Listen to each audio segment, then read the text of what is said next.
અંકલેશ્વરના કોસમડી ગામે ગઈકાલે સાંજે ઇન્ડિયા ગઠબંધનના સંયુક્ત ઉમેદવાર ચૈતર વસાવાની સભા બાદ આપ પાર્ટીના ઉમેદવારના સમર્થકો અને ભાજપના કાર્યકરો વચ્ચે ધીંગાણું સર્જાયું હતું. મામલો પોલીસ મથકે પહોંચતા સામસામે ફરિયાદ નોંધાઈ છે. અંકલેશ્વર જીઆઈડીસી પોલીસ મથકે દિલીપભાઈ ચંદુભાઈ વસાવાએ આપેલ ફરિયાદમાં જણાવ્યા મુજબ ગઈકાલે સાંજે તેમના ગામમાં ચૈતરભાઈ વસાવા આવ્યા હોવાથી તેઓ મળવા માટે ગયા હતા. ત્યારબાદ તેઓ તેમના ફળિયામાં પહોંચ્યા હતા, જ્યાં તેમની કાકી સાથે સાયકલ પર બેસી વાત કરી રહેલ ગામના રાકેશભાઈ વસાવાએ એકદમ સાયકલ પરથી ઉતરી જઈ તેમની કાકી સંગીતાબેન ઉર્ફે ટીનુબેનને 2 થી 3 તમાચા ઝીંકી દીધા હતા, જેને લઈ તેઓ તેમને છોડાવવા માટે વચ્ચે પડતા તેમના કોસમડી ગામના સરપંચ અજીતભાઈ વસાવા તથા તેમના પિતા ચીમનભાઈ તથા તેમના ગામના સુખદેવ વસાવાએ હાથમાં લાકડી, સળિયા તેમજ બેટ લઈ આવી દિલીપભાઈ પર હુમલો કરી દઈ માર્યા હતા.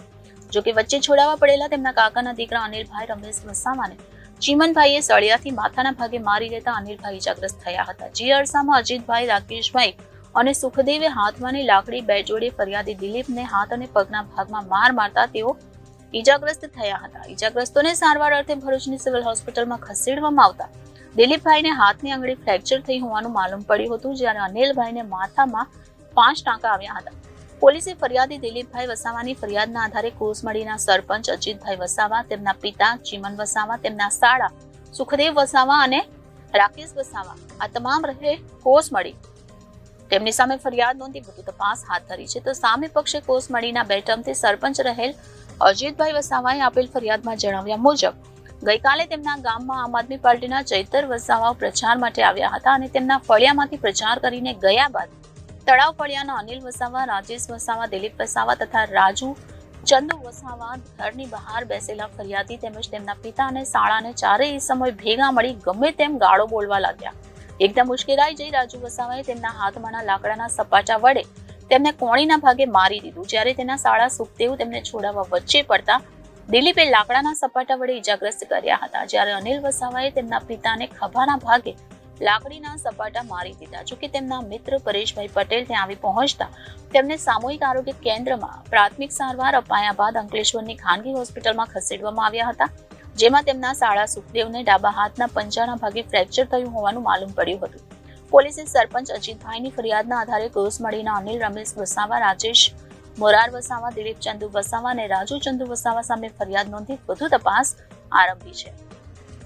અત્રે ઉલ્લેખનીય છે કે ઇજાગ્રસ્ત દિલીપ વસાવાએ મીડિયાને આપેલ નિવેદનમાં જણાવ્યા મુજબ તેઓ આપ પાર્ટીના ઉમેદવાર ચૈતર વસાવાના પ્રચાર રેલીમાં ગયા હોવાથી ગામના સરપંચ અને તેમના સંબંધીઓએ તેમને માર માર્યો હતો. બીજી તરફ ફરિયાદમાં તેવો કોઈ ઉલ્લેખ જોવા મળ્યો નથી. તો સામસામે થયેલ ફરિયાદમાં દિલીપભાઈના કાકાના પુત્ર અનિલને માથાના ભાગે 5 ટાંકા આવ્યા છે, જ્યારે સામે અજીતભાઈની ફરિયાદ મુજબ તેમના સાળાને હાથના પંજાના ભાગે ફ્રેક્ચર સામે આવ્યું છે અને તે પણ ખાનગી હોસ્પિટલમાં. તદુપરાંત મારામારીના કોઈ પણ કારણ દર્શાવ્યા વિના 4 ઇસમોએ આવી અચાનક હુમલો કર્યો હોવાનો ફક્ત ઉલ્લેખ કરાયો છે, જે સામસામે થયેલ ફરિયાદ બાદ કુલ 8 સામે ફરિયાદ નોંધાઈ છે. શું બનાવ બન્યું તો આજે ચૈતરભાઈ વસાવા આવ્યા હતા. એમના જવા પછી અમારી કાકી છે તે લોકો વાત કરતા હતા, એને 2 તમાચા માર્યા. તો અમે છોડાવવા ગયા તો અમારી પર હુમલો કરી દીધો એ લોકોએ, લાકડી, સળિયા ને લાઠીથી. કોણ હતા સામેવાળા? સામેવાળા અજીતભાઈ, ચીમનભાઈ એ હતા સરપંચ, એમના ભાઈ હતા, એમના પિતાજી હતા ને એમના ભાણેજ, એમનો સાળો હતો ને 2 ફળિયાના જુવાનિયા હતા.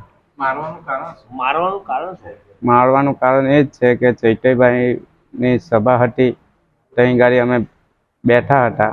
ચૈતરભાઈ ગયા તે પછી એ લોકોએ હુમલો કરી દીધો. આ લોકોનું જે લોકોનું તમે નામ આપ્યું છે તે કયા પદ પર છે? એ લોકો ભાજપ પક્ષમાં. અને મારવાનું કારણ શું? મારવાનું કારણ એ જ કે ચૈતરભાઈ આવ્યા હતા, તમે લોકો કેમ ગયા, કેમ બોલાવ્યા, એ જ કારણ છે. Reporter Viral Gohil, Janadesh news, Bharuch.